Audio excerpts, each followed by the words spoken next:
ನನ್ನ ಪ್ರೀತಿಯ ಸಹೋದರ ಸಹೋದರಿ, ನಿನ್ನಂತೆಯೇ ನಿನ್ನ ಪರರನ್ನು ನಾವು ಪ್ರೀತಿಸಬೇಕು. You shall love your neighbours as your self ಅಂತೇಳಿ ನಾವು ಒಬ್ಬರನ್ನೊಬ್ಬರು ದ್ವೇಷಿಸುತ್ತಾ ಒಬ್ಬರ ಮೇಲೆ ಒಬ್ಬರು ಅಟ್ಲಿಸ್ಪಡುತ್ತಾ ನಮ್ಮ ಜೀವನವನ್ನು ಸಾಗಿಸುವುದಾಗಿದೆ. ನಾವು ಅದರಲ್ಲಿಯೇ ಕಾಲ ಕಳೆಯುತ್ತೇವೆ ಹೊರತಾಗಿ ನಾವು ಇನ್ನೊಬ್ಬರನ್ನು ಪ್ರೀತಿಸುವುದರಲ್ಲಿ ಯಾವುದೇ ಆಲೋಚನೆ ಮಾಡಲ್ಲ.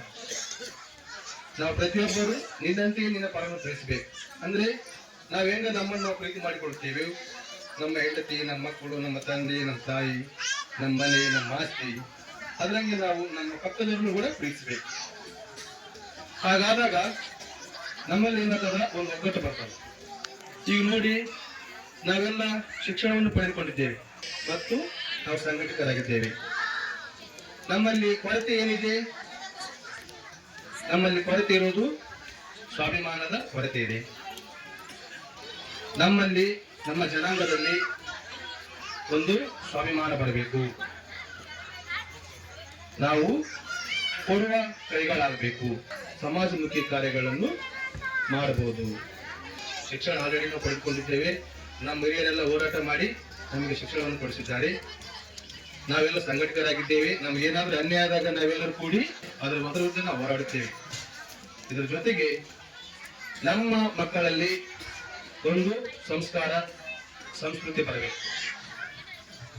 ಈಗ ನಾವು ನೋಡ್ತಿದ್ದೀವಿ, ಸಿಟಿಗಳೆಲ್ಲ ತುಂಬಾ ಅನಾಥಾಶ್ರಮಗಳು ಬರಕಚ್ಚವು. ತಂದೆಗೆ ಮಗನ ಮೇಲೆ ಪ್ರೀತಿ ಇಲ್ಲ, ಗಂಡನಿಗೆ ಹೆಂಡತಿ ಮೇಲೆ ದ್ವೇಷ, ನಾವು ಒಬ್ಬರನ್ನೊಬ್ಬರು ಪ್ರೀತಿಸ್ತಿಲ್ಲ. ನಮ್ಮ ತಂದೆ ತಾಯಿಗಳನ್ನು ನಾವೇನ್ ಮಾಡ್ತಿದ್ದೀವಿ? ಅನಾಥಾಶ್ರಮಕ್ಕೆ ನಾವು ಬೆಳ್ತಾ ಇದ್ದೀವಿ. ಸಂಬಂಧಗಳ ಬೆಲೆಗಳು ನಮಗೆ ಗೊತ್ತಾಗುತ್ತಿಲ್ಲ. ಈಗ ನಾವು ವಾಸ್ತವವಾಗಿ ನಾವು ಹೇಳಬೇಕಂದ್ರೆ ನಮ್ಮಲ್ಲಿ ಸಂಬಂಧಗಳ ಬಗ್ಗೆ ನಾವು ನಮ್ಮ ಮಕ್ಕಳಿಗೆ ಕಲಿಸ್ಕೊಡ್ಬೇಕು. ನಮ್ಮ ಮಕ್ಕಳಲ್ಲಿ ಒಂದು ಸಂಸ್ಕಾರವನ್ನು ಕಲಿಸಬೇಕು. ಹಿರಿಯರು, ಕಿರಿಯರು, ಶರಣರು, ಸಂತರು, ಅವರಿಗೆ ನಾವು ಈ ತರದ ಒಂದು ಸಂಸ್ಕಾರವನ್ನ ಕಲಿಸ್ಕೊಡ್ಬೇಕು. ಇವತ್ತು ನಾಳೆ ಆ ಒಂದು ದಾರಿಯನ್ನು ನಾವು ತಪ್ತಾ ಇದ್ದೀವಿ. ನಿಮ್ಮಲ್ಲಿ ನಾನು ದಯಮಾಡಿ ಬೇಡಿಕೊಳ್ತೀನಿ, ನಾವು ಸ್ವಾಭಿಮಾನದಿಂದ ಇದ್ದು ನಮ್ಮ ಮಕ್ಕಳಿಗೆ ನಾವು ಸಂಸ್ಕಾರವನ್ನು ಕಲಿಸೋಣ.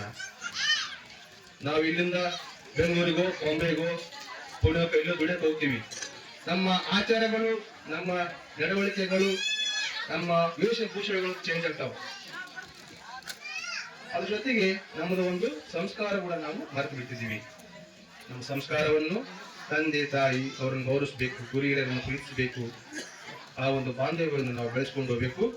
ಅದನ್ನ ನಾನು ದಯಮಾಡಿ, ಇದು ಫಸ್ಟ್ ಟೈಮ್ ಅಲ್ಲಿ ನಾನು ನಿಮ್ಮ ಒಂದು ಊರಿಗೆ ಅಜ್ಜಂದಿರ ಒಂದು ಆಶೀರ್ವಾದದಿಂದ ಬಂದಿದ್ದೇನೆ. ನಿಮ್ನೆಲ್ಲರನ್ನು ನೋಡಿ ನನಗೆ ತುಂಬಾ ಸಂತೋಷವಾಗ್ತಿದೆ. ನಮ್ಮಲ್ಲಿ ಏನ್ ಬೆಳಬೇಕಂದ್ರೆ ಈಗ ಸಂಸ್ಕಾರ ಮತ್ತು ಸಂಸ್ಕೃತಿ ನಮ್ಮ ಮಕ್ಕಳಲ್ಲಿ ನಾವು ಬೆಳೆಸಬೇಕು. ನಮ್ಮ ನಡೆ ನುಡಿಯಲ್ಲಿ ನಾವೇನ್ ಕಾಣಬೇಕು? ಶರಣರನ್ನು ಕಾಣಬೇಕು. ನಮ್ಮ ಆಚಾರ ವಿಚಾರಗಳಲ್ಲಿ ನಾವು ನಮ್ಮ ಸಂಸ್ಕೃತಿಯನ್ನು ಕಾಣಬೇಕು ಅಂತ ಹೇಳಿ ಈ ವೇದಿಕೆ ಮೇಲೆ ಇರ್ತಕ್ಕಂಥ ಹಿರಿಯರ ಪಾದವೃಂದಗಳಿಗೆ ನಮಿಸುತ್ತಾ ನಾನು ಎರಡು ಮಾತುಗಳನ್ನು ಮುಗಿಸುತ್ತೇನೆ. Thank you.